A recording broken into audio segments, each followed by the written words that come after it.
The Labour leader came to deliver a manifesto on tackling racism. But this is what awaited him.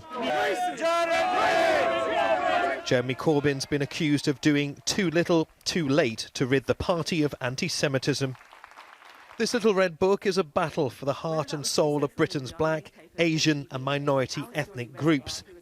But under Corbyn's leadership, Labour's come under formal investigation for institutional racism against Jews. 2 Jewish MPs left the party citing bullying, and Corbyn's been accused of embracing anti-Semites as comrades. The Labour Party, he said, opposes all forms of racism. There is no place whatsoever for anti-Semitism in any shape or form or in any place whatsoever in modern Britain, and under a Labour government it will not be tolerated in any form whatsoever. I want to make that clear. Jeremy Corbyn hopes the release of this manifesto will help tackle bigotry, racism and prejudice.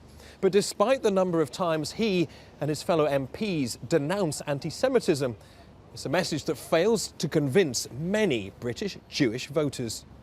In an article with the Times newspaper, Britain's chief rabbi, Ephraim Mirvis, accused Corbyn of a failure of leadership. A new poison sanction from the top, he said, has taken root in the Labour Party.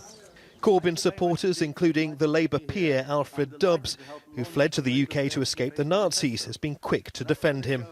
The Labour Party Race and Faith Manifesto has some excellent things in it. We've got to get that out to people in the country, to the minority groups in the country, to the Jewish community, to the Muslim community and the others. We've got to get it out and say to them, look, this is where we stand and this is good. What I will say about that, I do think it is a very serious business when the chief rabbi speaks as he does.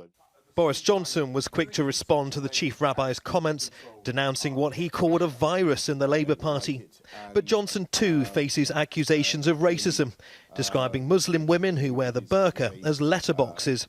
A recent poll found that nearly half of Conservative voters would not want a Muslim as Prime Minister.